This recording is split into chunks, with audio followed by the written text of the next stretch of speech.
నమస్తే, welcome to S10 news. ఈనాటి వార్తల్లో ముఖ్యాంశాలు. తెలంగాణ ఉద్యమకారుల హామీల అమలుకు డిమాండ్, గాంధీ భవన్ ముందు ఆందోళన.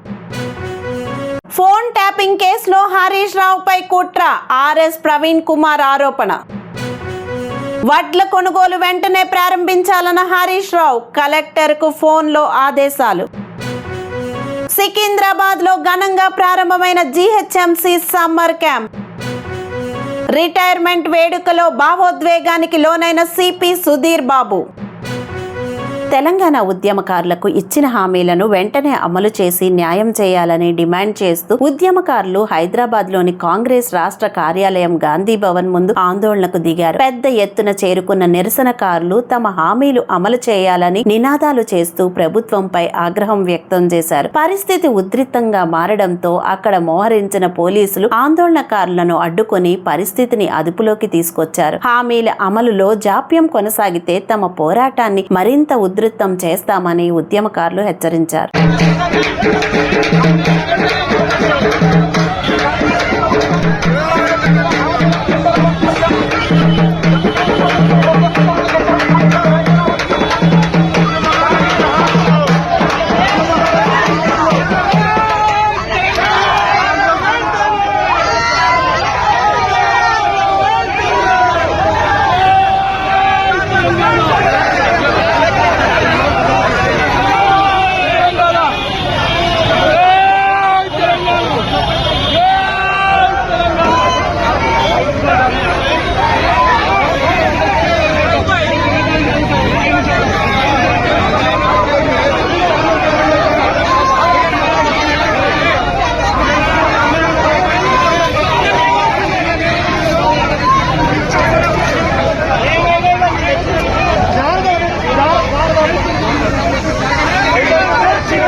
BRS నేత RS ప్రవీణ్ కుమార్ సంచలన ఆరోపణలు చేశారు. ఫోన్ ట్యాపింగ్ కేసులో హరీష్ రావును ఇబ్బంది పెట్టే కుట్ర జరుగుతోందని ఆరోపణలు చేశారు. సంధ్యా శ్రీధర్ రావుపై ఇప్పటికే 26 కేసులు ఉన్నాయని, అతన్ని తమ గుప్పెట్లో పెట్టుకుని అతని చేత నవీన్ పేరు, ఇతరుల పేర్లు చెప్పించే ప్రయత్నం జరుగుతోందని, అలాగే ఇప్పటికే 45 రోజులు జైల్లో ఉండి వచ్చిన సీనియర్ జర్నలిస్టు చేత హరీష్ రావు ప్రమేయం ఉన్నట్లు చెప్పించే కుట్ర జరుగుతోందని తమకు సమాచారం వచ్చినట్లు ప్రవీణ్ కుమార్ తెలిపారు. కేసులో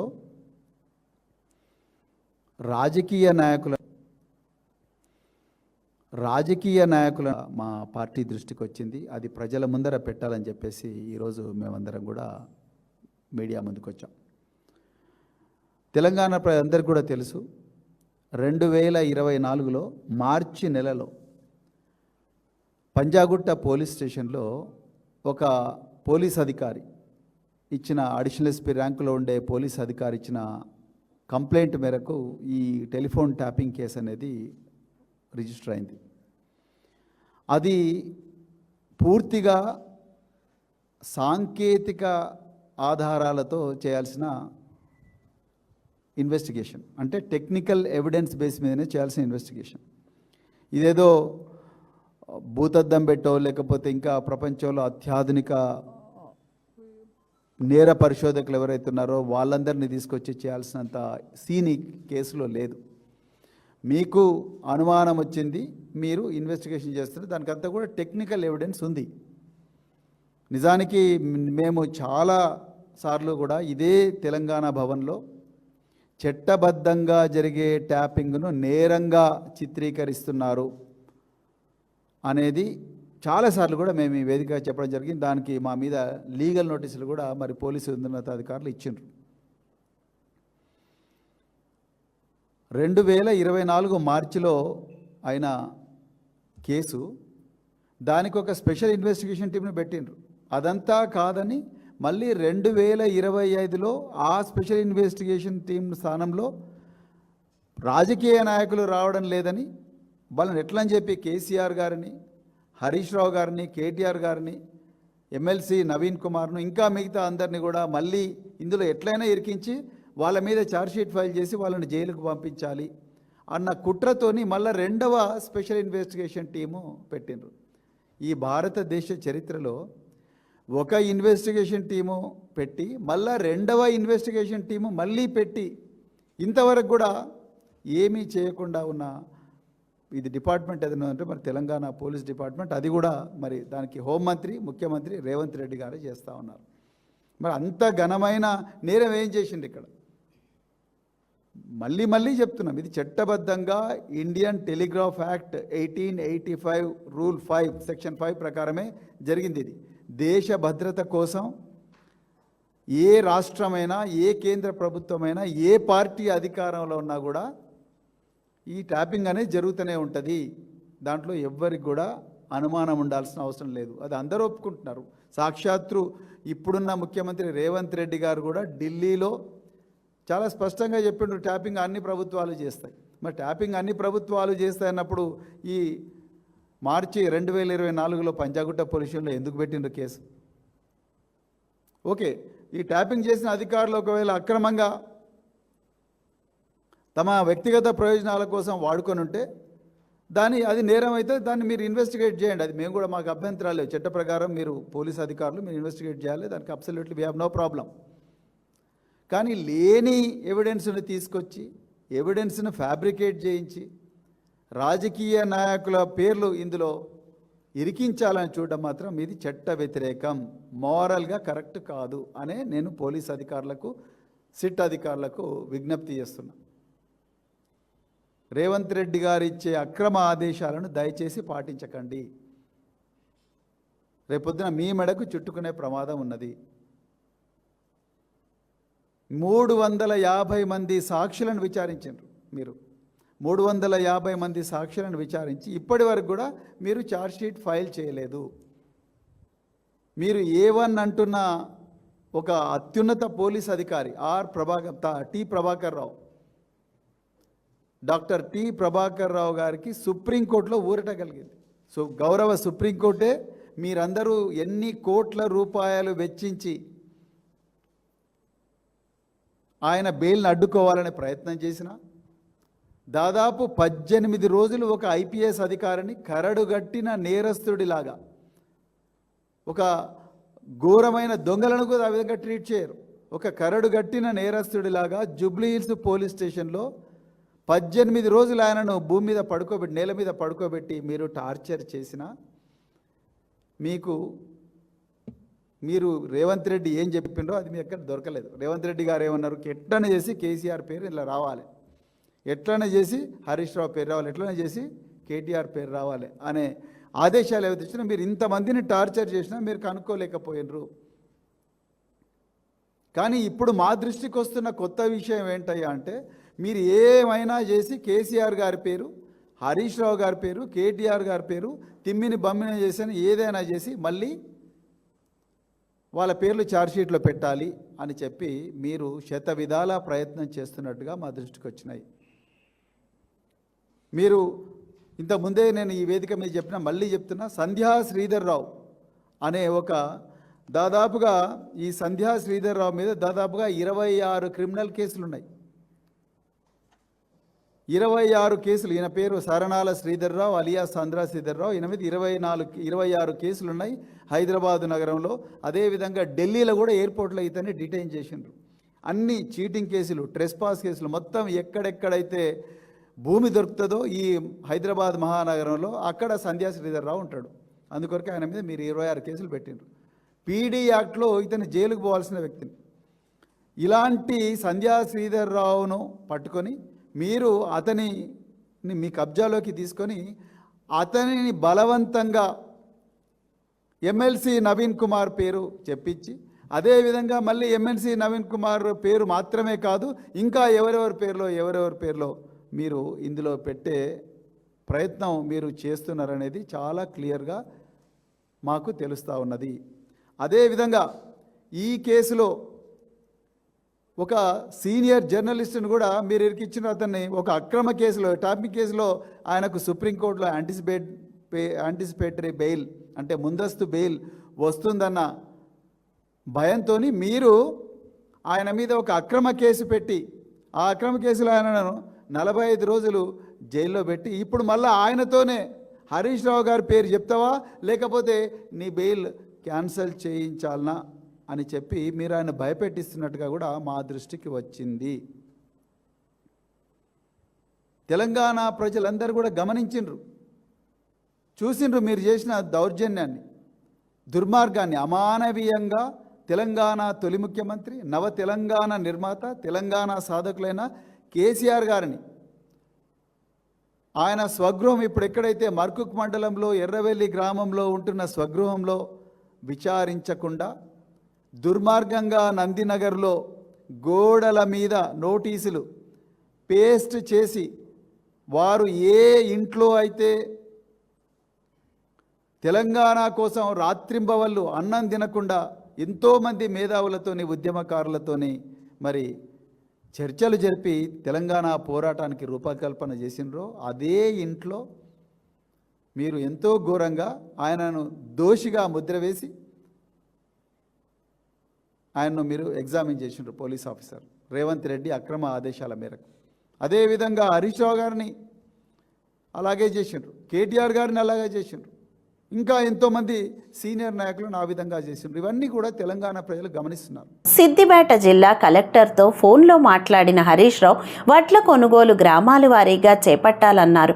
లేకుంటే 2-3 రోజులు చూస్తా స్పందించకపోతే 5,000 మంది రైతులతో కలెక్టర్ కార్యాలయం ముందు ఆందోళన చేస్తా అన్నారు. ఒక ప్యాడీ క్లీనర్ ఇస్తే కొట్టుకుంటున్నారు. ఒక ప్యాడీ క్లీనర్ తో 100 కుప్పలు ఎప్పుడు సాఫ్ కావాలి? 4 ప్యాడీ క్లీనర్లు ఇయ్యండి, ఆ జాలీలు మార్పియండి, టార్పలిన్ కవర్లు ఇయ్యండి. అమ్మ చిన్న ఊరు ఉంటుంది, పెద్ద ఊరు ఉంటుంది.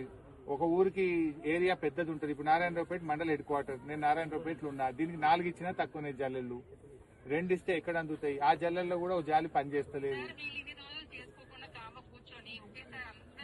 లేదమ్మా, ఇప్పుడు వడ్లు ఇప్పుడు కొత్తగా పండలేదు. కలెక్టర్ గారు మీరు ఏమనుకోవద్దు, మీరు రైతు బిడ్డనే. వడ్లేం కొత్తగా వండలేదు, గవర్నమెంట్ ఏం కొత్తగా కొంటలేదు. ఎప్పుడు లేని ముచ్చట ఇప్పుడు పెట్టారు కొత్త కథ ఈ సంవత్సరం. నిజం చెప్తున్నాను నేను దయచేసి మంత్రి గారికి కూడా ఇప్పటిదాకా అదే చెప్పిన. మీతో మంత్రి గారితో నా వినవి, ఎప్పటిలాగా గత సంవత్సరం కొన్నట్టు ఏ ఊరు మిల్లు ఆ ఊరికి పెట్టండి, ఫటాఫట్ లేపండి దయచేసి. మరి లేదంటే మాత్రం నేనైతే ఒక 5,000 మంది రైతులు తీసుకొని మీకు కలెక్టర్ ఆఫీస్ ముంగట కూర్చుంటా ఎండలమ్మా, ఇష్టం. ఇంకా 2 రోజులు చూస్తా, 3 రోజులు చూస్తా. మీరు సెట్ చేస్తే సంతోషం, మీకు నమస్కారం. చేయకపోతే మాత్రం ఇక నేను చేయగలిగేది ఏం లేదు. మీ దగ్గరనే వంట వార్పు పెట్టుకుంటా, అన్నీ పొయ్యి పెట్టుకుంటా, మీ ఆఫీస్ ముంగట వచ్చి కూర్చుంటా, మీ ఇష్టం. ఇక నమస్కారం. Secunderabad zone greater Hyderabad municipal corporation ఆధ్వర్యంలో సమ్మర్ క్యాంప్ కార్యక్రమం అంబర్పేట ప్లే గ్రౌండ్ లో ప్రారంభమయ్యాయి. ఈ కార్యక్రమానికి ముఖ్య అతిథిగా ఎంపీ అనిల్ కుమార్ యాదవ్, అంబర్పేట ఎమ్మెల్యే కాలేరు వెంకటేష్, ఎమ్మెల్సీ బల్మూరి వెంకట్, మాజీ రాజ్యసభ సభ్యుడు వి హనుమంతరావు పాల్గొని జెండా ఊపి సమ్మర్ క్యాంప్ ప్రారంభించారు. ఈ సందర్భంగా వి హనుమంతరావు మాట్లాడుతూ ఉచిత వేసవి శిబిరాన్ని విద్యార్థులు సద్వినియోగం చేసుకోవాలని, రాష్ట్ర ముఖ్యమంత్రి రేవంత్ రెడ్డి కోచర్లకు జీతాలను పెంచాలని కోరారు.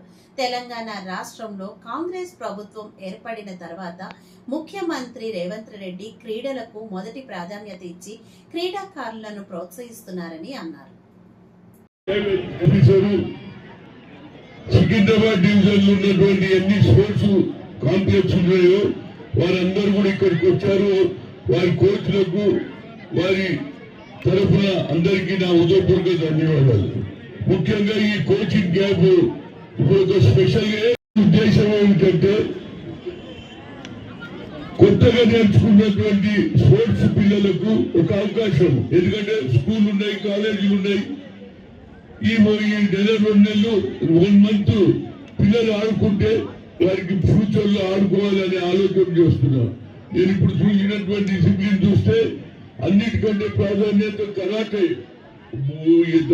ఎవరు చూడు ఇంత చిన్న పిల్ల కూడా తిప్పుతా ఉన్నది ఇట్లా. అంటే సెల్ఫ్ ను కాపాడుకోవడానికి ఎవరైనా మనం ఏదో చేస్తే వారిని ఏ విధంగా అడ్డుపడాలనేది వీళ్ళందరూ ఆలోచన. ఇకపోతే నేను గవర్నమెంట్ నుంచి ఒక రిక్వెస్ట్ చేస్తున్న దివాకర్ గారు, ఇక్కడ ఉన్నటువంటి ఎంపీ కానీ ఎమ్మెల్సీ కానీ ముఖ్యమంత్రి నోటీసుకు తేవాలి. ఎందుకంటే ఆయన మొట్టమొదటిసారిగా ఈ రాష్ట్రానికి ముఖ్యమంత్రి అయిన వెంటనే స్పోర్ట్స్ సిటీ చేస్తాడని యావత్ భారతదేశంలో ఎవరు చేయలేదు. అది ఎక్కువగా నేషనల్ లెవెల్లో పటియాలలో ఉన్నది. ఆ పటియాల తర్వాత మన తెలంగాణ ఫస్ట్ స్పోర్ట్స్ సిటీ అంటే ఆయనకు స్పోర్ట్స్ ఇంట్రెస్ట్. అందుకు ఫుట్బాల్ కూడా ఇంటర్ స్టేడియంలో రాజీవ్ గాంధీ ఆయన ఆడడం జరిగింది. అప్పటి నుంచి ఆయన ఇంకో ఆలోచన చేశాడు, చిన్నపిల్లలు కూడా ఆడాలి నేర్చుకోవాలని మన్మన్ కూడా తీసుకొని వచ్చిండు. మన్మన్ తోటి కూడా ఫుట్బాల్ ఆడిపించిండు. అంటే that is the interest of the common people. అరే నేను కూడా ఆడిపించాలని తల్లిదండ్రులకు ఆలోచన వస్తుందనేది నా ఉద్దేశం. ఇకపోతే ఇవాళ చూసిన ఎన్ని డిసిప్లిన్ చూసినాడు, boxing, carrom, chess, cricket, football, gymnastic చెప్తున్నా అన్ని బాగున్నాయి. కానీ మా కోచెస్ కు అంతమంది సరిపోయేటోళ్ళు పిల్లలను పంపించారు. కానీ అంతమంది కోచెస్ అయితే నాకు కనిపించలేదు. వాలీబాల్ ఎక్కువ కనిపించారు, కరాటేలో కనిపించారు. ఇక మీ దగ్గర కోచెస్ ఉన్నారో లేదో నాకు తెలియదు. దానికి కారణం ఏంటంటే మీ తప్పేం కాదు. ఇవాళ నేను ముఖ్యమంత్రి గారికి అదేవిధంగా స్పోర్ట్స్ చైర్మన్ అయినటువంటి మా రెడ్డి గారు ఎవరైతున్నారో శివసేన రెడ్డి గారికి నా రిక్వెస్ట్ ఏంటంటే కోచెస్ కు జీతం ఎక్కువ పెంచాలి. తక్కువ జీతం పెంచాలి. పొద్దున్నే రావాలి, భార్య పిల్లలు ఉంటారు, వాళ్ళని చూసుకోవాలి, మళ్ళీ ఇంటికి రావాలి. కనుక కొందరు వస్తున్నారు, కొందరు వస్తలేరు. నాకు అది కూడా తెలుసు. మాకు అన్ని చెప్పినా కోచెస్ వస్తలేడు అంటున్నాడు. కనుక కలిగి చెప్పి నేను ఇంటికి వచ్చేసిన అంటారు పిల్లలు. కనుక కోచెస్ కు రావాలి. అదేవిధంగా ఎన్నో విధాలుగా స్పోర్ట్స్ అంటే నాకు కూడా మొదటి నుంచి ఇంట్రెస్ట్. కానీ ఎవరైతే స్పోర్ట్స్ వల్ల కూడా కొన్ని సంవత్సరాలు పనిచేసి ఆటలాడి తినేటందుకు కూడా తిండి లేదు వాళ్ళకు కూడా చూడాలి ముఖ్యమంత్రి గారు. ఎందుకంటే ఎంకరేజ్మెంట్ వాళ్ళ టైంలో ఆడిండు. ఇవాళ వాళ్ళ పరిస్థితి బాగలేదు. దీనికి కారణం ఏంటంటే రాష్ట్ర ప్రభుత్వం కోచెస్ పెంచాలి. ఇండోర్ స్టేడియం ఎప్పటి నుంచి పని అవుతుంది, ఇప్పటిదాకా పని పూర్తి అయిపోలేదు. ఆటలు ఎట్లా ఆడతారు వైపు ఏమైంది దివాకర్ గారు? మరి ఇమీడియట్ గా ఆ గ్రౌండ్ బాగా చేయాలి. ఇక్కడే కాదు, సికింద్రాబాద్ డివిజన్ లో ఎక్కడెక్కడైతే ఆపర్చునిటీ ఉందో, సిటీలో ఎక్కడెక్కడ ఆపర్చునిటీ ఉందో దాని దృష్టికి రండి. నేను ముఖ్యమంత్రి గారికి చెప్తాను, సార్ రియల్ గా నీ ఇంట్రెస్ట్ కాపాడాలంటే మొదలు హైదరాబాద్ లో ఉన్నటువంటి స్పోర్ట్స్ మెన్ మీరు టాలెంట్ ఉన్న వాళ్ళకి మీరు ఎంకరేజ్ చేసి గ్రౌండ్ ఫెసిలిటీస్ ఇచ్చి మంచి కోచెస్ పెడితే పిల్లలు తయారవుతారు. కనుక దాని గురించి ఏదైనా సమ్మర్ క్యాంపులో అన్నిటికంటే నా ముఖ్యంగా మా మీడియా మిత్రులకు పొలిటికల్ గా రంగానే మొదలు వచ్చేస్తారు. హనుమంతన నీకు బులెటిన్ ముగించే ముందు మరోసారి హెడ్లైన్స్ చూద్దాం. తెలంగాణ ఉద్యమకారుల హామీల అమలుకు డిమాండ్, గాంధీ భవన్ ముందు ఆందోళన. ఫోన్ ట్యాపింగ్ కేసులో హరీష్ రావుపై కుట్ర, ఆర్ఎస్ ప్రవీణ్ కుమార్ ఆరోపణ. వడ్ల కొనుగోలు వెంటనే ప్రారంభించాలన్న హరీష్ రావు, కలెక్టర్ కు ఫోన్లో ఆదేశాలు. సికింద్రాబాద్ లో ఘనంగా ప్రారంభమైన జీహెచ్ఎంసీ సమ్మర్ క్యాంప్. రిటైర్మెంట్ వేడుకలో భావోద్వేగానికి లోనైన సిపి సుధీర్ బాబు. ఇవి ఈనాటి వార్తలు. మళ్ళీ మరో వార్తల్లో కలుద్దాం. అంతవరకు సెలవు. చూస్తూనే ఉండండి S10 న్యూస్, మన కోసం మన ఛానల్.